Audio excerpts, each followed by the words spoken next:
முதல் வாசகம். வெட்ட பயன்படுத்துகிறவனுக்கு மேலாக கோடரி தன்னை மேன்மை பாராட்டுவதுண்டோ? இறைவாக்கினர் எசாயா நூலிலிருந்து வாசகம். 10:5-7 வரை, 13-16 வரை. ஆண்டவர் கூறியது: அசீரிய நாடு. சினத்தில் நான் பயன்படுத்தும் கோல் அது, தண்டனை வழங்க நான் ஏந்தும் தடி அது. இறைப்பற்றில்லா நாட்டினருக்கு அந்நாட்டை நான் அனுப்புகிறேன். எனக்கு சினமூட்டின மக்களை நொறுக்க அதற்கு ஆணை கொடுக்கிறேன். அம்மக்களை கொள்ளையிடவும் அவர்கள் பொருள்களைச் சூறையாடவும் தெருவில் கிடக்கும் சேற்றைப் போல அவர்களை மிதித்து போடவும் அதற்கு கட்டளை தருகிறேன். அசீரிய அரசன் நினைப்பதோ வேறு, அவனது உள்ளத்தில் எழும் திட்டங்கள் வேறு. மக்களினங்கள் அழிந்து நாசமாவதை தன் இதயத்தில் எண்ணுகிறான்.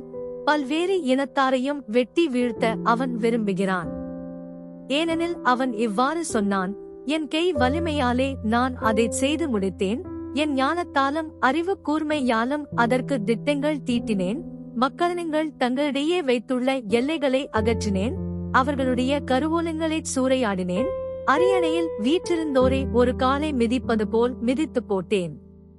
குருவிக்கூட்டை கண்டுபிடிப்பது போல் என் கை மக்களினங்களின் செல்வங்களைக் கண்டு எடுத்துக்கொண்டது. புறக்கணித்த முட்டைகளை ஒருவன் பொறுக்கி எடுப்பது போல் நாடுகள் யாவற்றையும் ஒருங்கே சேர்த்துக் கொண்டேன். எனக்கெதிராக ஒருவரும் இறக்கை அடிக்கவில்லை, வாய் திறக்கவில்லை, கீச்சென்ற ஒலி எழுப்பவுமில்லையோ. வெட்ட பயன்படுத்துகிறவனுக்கு மேலாக கோடரி தன்னை மேன்மை பாராட்டுவதுண்டோ? அறுப்பவரை விட தன்னை சிறப்பு மிக்கதாக வாழ் கருத இயலுமோ?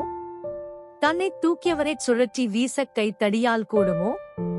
மரம் அல்லாத மனிதனை தூக்க மரத்தால் ஆன கோலால் இயலுமோ?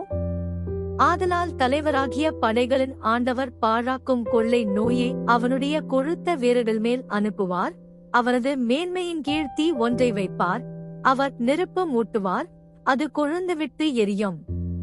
ஆண்டவரின் அருள்வாக்கு. இறைவனுக்கு நன்றி. பதிலுரை பாடல். தீபா 94. பல்லவி. ஆண்டவர் தம் மக்களை தள்ளிவிடார்.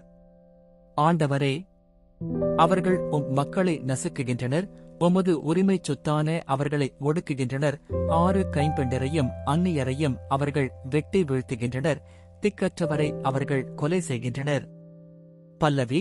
ஆண்டவர் தம் மக்களை தள்ளிவிடார். ஆண்டவர் இதை கண்டுகொள்வதில்லை, யாக்கோபின் கடவுள் கவனிப்பதில்லை என்கின்றனர் 8 மக்களிடையே அறிவலிகளாய் இருப்போரே, உணருங்கள். மதிகேடரே, எப்பொழுது நீங்கள் அறிவு பெறுவீர்கள்? பல்லவி.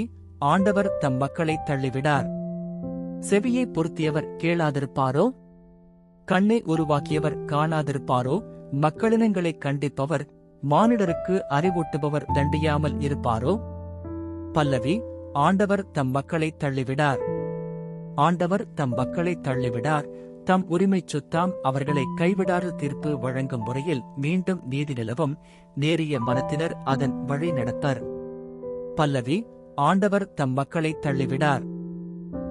நற்செய்தி வாசகம். ஞானிகளுக்கும் அறிஞர்களுக்கும் மறைத்து குழந்தைகளுக்கு வெளிப்படுத்தினீர். மத்தேயு எழுதிய தூய நற்செய்தியிலிருந்து வாசகம். 11:25-27 வரை. அக்காலத்தில் இயேசு கூறியது: தந்தையே, விண்ணுக்கும் மண்ணுக்கும் ஆண்டவரே, உம்மை போற்றுகிறேன். ஏனெனில் ஞானிகளுக்கும் அறிஞர்களுக்கும் இவற்றை மறைத்து குழந்தைகளுக்கு வெளிப்படுத்தினீர். ஆம் தந்தையே, இதுவே உமது திருவுளம். என் தந்தை எல்லாவற்றையும் என்னிடத்தில் ஒப்படைத்திருக்கிறார். தந்தையைத் தவிர வேறு எவரும் மகனை அறியார்.